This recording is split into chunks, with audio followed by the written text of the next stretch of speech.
जी हाँ, तो हाय।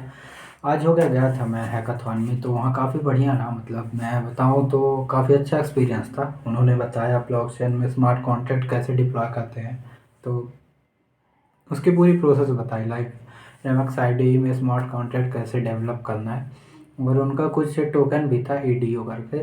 तो वहाँ पे माइन भी करवाया, और उस पे मतलब कुछ फीस लगती है जब स्मार्ट कॉन्ट्रैक्ट वो करते हैं, तो उस पे मतलब वो अच्छा रहा, काफ़ी था।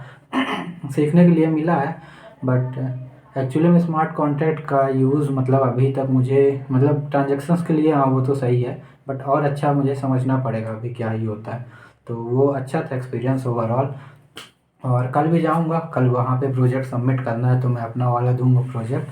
हालांकि अच्छे लोग आए थे, आईआईटियंस थे और भी कुछ थे। तो बात किया उन्होंने, मतलब बोला कि अगर इंटर्नशिप भी मतलब आपको दे सकते हैं कंपनी में, या हो सकता है प्रोजेक्ट अच्छा हो, प्राइस है कुछ। और ओवरऑल देखता हूँ कल क्या होता है, प्रोजेक्ट जमा करूँगा, फिर उसके बाद हो गया, देखता हूँ आगे क्या रहता है। एंड और बताऊँ तो वही अपना प्रोजेक्ट जमा करूँगा। अगर मेरा हो गया सॉलिडिटी पे तो अच्छा ही है, तो वरना फिर हो गया, वो प्रोजेक्ट जमा ही करना है किसी भी बेस में हो, वो हो जाएगा। और दूसरी बात ये है कि बात करने की मैं कोशिश करूँगा उनसे, जो है मतलब फाउंडर।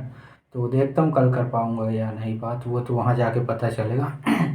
और एक स्पीच बहुत है, मतलब मैं अपने हिसाब से अच्छी लिखा हूँ, तो वो मैं मतलब स्क्रीनशॉट उसका लगा दूँगा। तो वो देखता हूँ, क्योंकि मुझे वही चीज़ बतानी है जो उनको मतलब लगे कि हाँ ये वैल्यूएबल हो सकती है। लाइक मुझे बताना है कि मैं एक एक्चुअल ह्यूमन आइडेंटिटी बना रहा हूँ फॉर जनरेशन।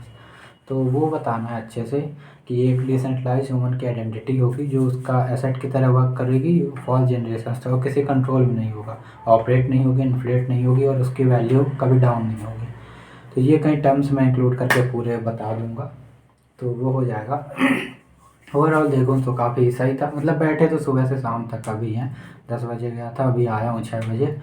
बट ये कि हो गया, ज़्यादा उन्होंने कुछ नहीं किया, डाटा बहुत मतलब कम चल रहा था, लैपटॉप भी चार्ज नहीं था, सभी का नहीं था मतलब, तो हो गया, कुछ वो नहीं था, ज़्यादा कुछ कर नहीं पाए। बट उनका काम हो गया, उन्हें अपना मार्केटिंग करनी थी वो भी हो गई, मतलब डिप्लॉयमेंट करवाना था स्मार्ट कॉन्ट्रैक्ट वो भी, माइनिंग बढ़वानी थी वो भी हो गई, सब कुछ हो गया।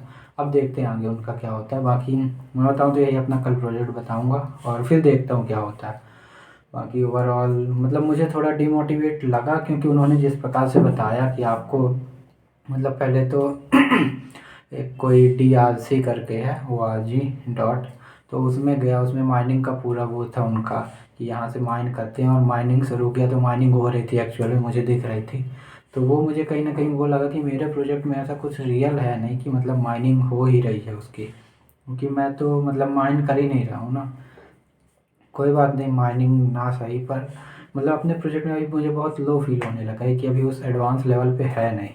तो मैं ले जाने की कोशिश करूँगा, बट हो सकता है ना भी ले जा पाऊँ, क्योंकि मुझे उतना दिखाना नहीं, क्योंकि मुझे पता है कि वो भी जितना कर रहा है ना, तो उनका भी कुछ ज़्यादा नहीं चल रहा है।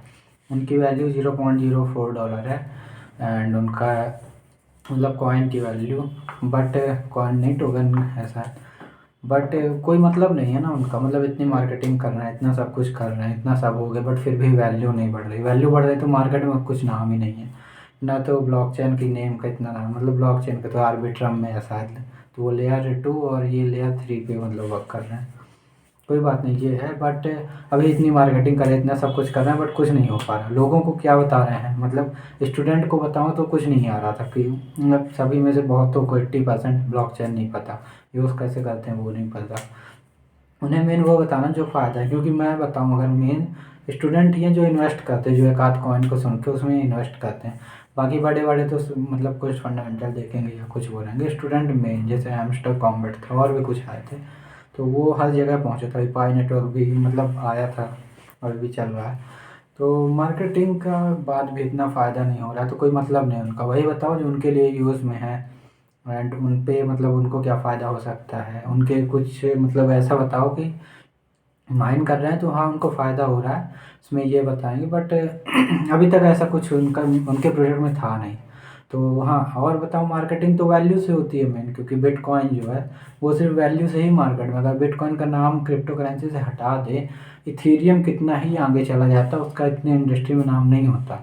और अगर ये बिटकॉइन और इथीरियम दोनों को हटा दें, बिटकॉइन की इंडस्ट्री मतलब 10% ही बचती है मुश्किल से। आज भले इतना उसका यूज़ केस है सब कुछ है, लेकिन नाम से सिर्फ वो बिटकॉइन के ही नाम से चलती है।